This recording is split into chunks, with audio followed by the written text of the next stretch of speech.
Bom, pessoal, voltando aqui à resposta da questão interativa, antes da resposta em si, vamos verificar item, sentença por sentença, para verificar qual que é qual é a correta. Bom, a alternativa A, eu descrevo aí que para identificar um indivíduo pela papiloscopia ou datiloscopia, faz necessário, além da análise dos tipos fundamentais de impressões digitais, unir o mínimo de 12 pontos característicos datiloscópicos. Como eu havia comentado, o que realmente vai individualizar o ser humano, ou seja, identificar o ser humano, seriam os pontos característicos, e não os tipos fundamentais. Então, vamos deixar essa alternativa aí para você pensar aí. Alternativa B. No corpo da vítima não é possível coletar impressões digitais.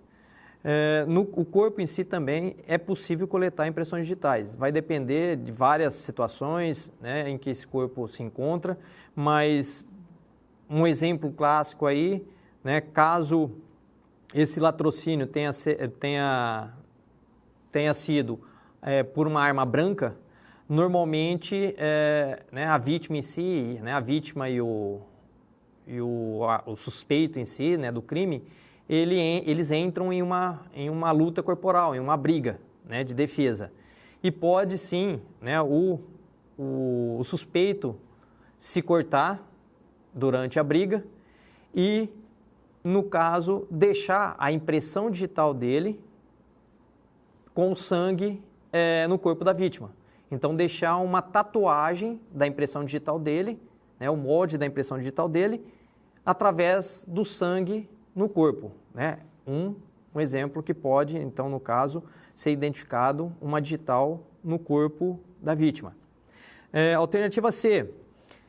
Para revelar a impressão digital nas diferentes superfícies é realizada apenas a técnica do pó. Então, também nós verificamos aí que existem N técnicas e cada técnica é empregada para as diferentes superfícies, tudo bem? Para a revelação das impressões digitais.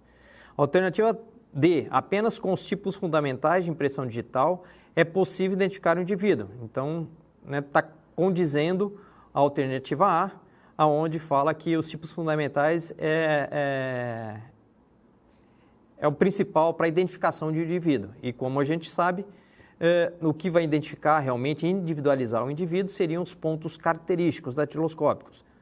E a alternativa E, as impressões digitais com sangue deixadas no painel do veículo só foram possíveis de visualizar após a realização da técnica com ninidrina. Como dito também na aula, a técnica de ninidrina, que é um reagente líquido, é utilizado para verificar as impressões digitais, ou seja, revelar impressões digitais em papelões. Então, está errado. No caso aí, nessa questão, a alternativa A é a correta. Bom, pessoal, outra área da parte forense seria a química forense. A química forense em si, ela está envolvida em praticamente todas as demais áreas das ciências forense, direto ou indiretamente, através do quê? Das reações. Então, normalmente as análises, os métodos e técnicas utilizados para verificação das demais áreas, elas são realizadas através de reações químicas ou físico-químicas. E as técnicas utilizadas, as técnicas analíticas utilizadas para detecção e quantificação de alguns materiais, de algumas substâncias, enfim, também são utilizadas técnicas como cromatografias gasosa, líquida de alta eficiência, que se enquadram na parte analítica da química. Então, portanto, a química forense está envolvida em praticamente todas as demais áreas da ciência forense. Tudo bem? Só uma observação que eu gostaria de deixar para vocês é que quando a gente fala em toxicologia forense, a gente, no caso, o perito em si, ele está analisando a presença ou ausência de alguma substância química, ou seja, alguma droga de interesse médico legal, nos materiais biológicos daquela vítima ou daquele suspeito de um crime, tá? Já a química forense, ela vai analisar a droga propriamente dita, a droga bruta, a droga apreendida. Então, uma substância, um composto apreendido de um formato, né, com uma coloração branca, até que se prove ao contrário, né, o perito em si não pode dizer que é, por exemplo, cocaína. Então, é realizada análise de cor nesse material, nesse pó branco encontrado, por exemplo, no local do crime ou apreendido, tá, em alguma situação. E para verificar se esse pó branco realmente é cocaína, ou seja, uma droga de abuso, uma droga ilícita, é necessária a realização desses testes colorimétricos, tá?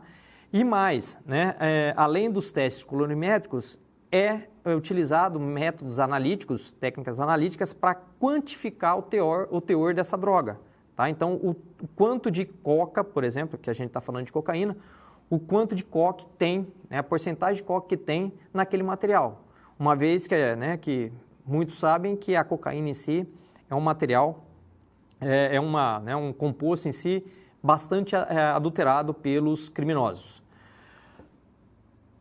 Outra situação da química seria na análise de adulteração de chassi de veículos ou até mesmo da numeração de identificação de armas de fogo. Então, para verificar, né, se realmente houve ou não adulteração, através de reações químicas, dá para se observar o chassi ou a numeração original, né, ou do veículo ou da arma. Então, através de reações químicas, é possível verificar, né, o chassi ou a numeração de identificação da arma original, mesmo ela sendo adulterada. Tudo bem? Outra situação em que envolve a química forense seria, né, os exames residográficos. O que seriam esses exames residográficos? Seria a análise, né, dos compostos oriundos da combustão do disparo de uma arma de fogo. Então, no disparo, né, na combustão em si, a explosão que ocorre internamente, a arma de fogo, ela vai gerar, por exemplo, chumbo e outros elementos, tanto na arma como na mão de quem utilizou aquela arma. E o exame residográfico justamente é para verificar se aquela arma apreendida foi utilizada no crime e se aquela pessoa em si, aquele suspeito em si, utilizou aquela arma. Então, para verificar isso, faz a coleta normalmente com um adesivo, né, uma fita adesiva, ou esparadrapo, por exemplo, tanto da arma apreendida, né, quanto da mão do suspeito. E feito isso, é feito análise através de reações químicas, em que, dependendo da coloração, vai, né, evidenciar se aquela arma foi utilizada no crime e se o suspeito utilizou aquela arma, fez o disparo. Tá? Então, o residográfico, né, o exame residográfico seria nessas condições, tá? Para verificar se a arma foi utilizada e se o suspeito utilizou a arma em determinado crime. Outras situações em que a química forense é aplicada, é empregada, seria na análise de combustíveis adulterados.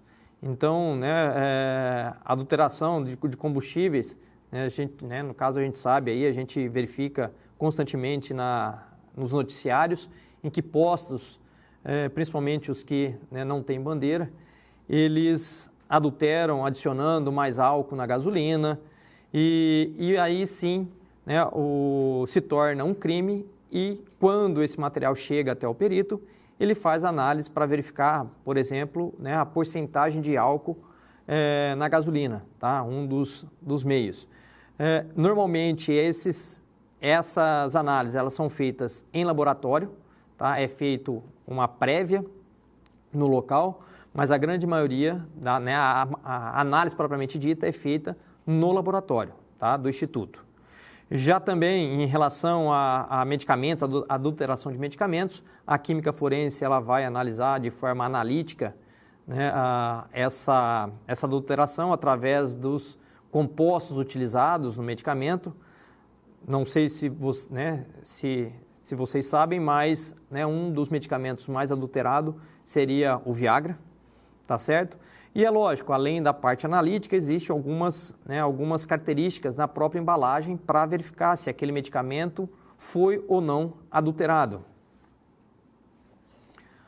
Outra situação em que a química forense, né, ajuda na elucidação de um crime seria a análise de bebidas e alimentos adulterados. Então, muitos acham que não, mas nesses encontros aí nessas festas open bar, né, a grande maioria das bebidas não são originais, tá? Muitas delas são falsas e no caso de uma apreensão é feita a análise também, né? A análise em si é feita em laboratórios dentro dos institutos, tanto das bebidas possivelmente adulteradas como dos alimentos. Tudo bem?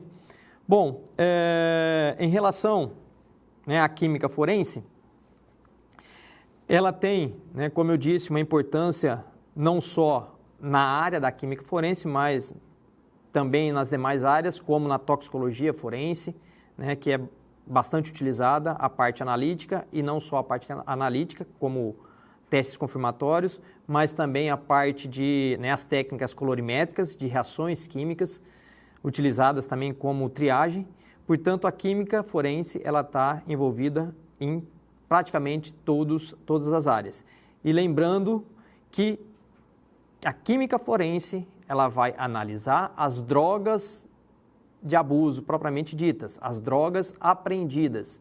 E a toxicologia forense vai analisar substâncias, ou seja, as drogas de interesse médico legais em materiais biológicos. Essa é a grande diferença entre a química forense e a toxicologia forense, que muitos acham que é a mesma coisa, tá? Então, só para ressaltar essa diferença entre química, né, o que a química forense vai fazer em termos de exame e análise em relação às drogas, e o que a toxicologia forense também realiza e faz em relação ao uso das drogas.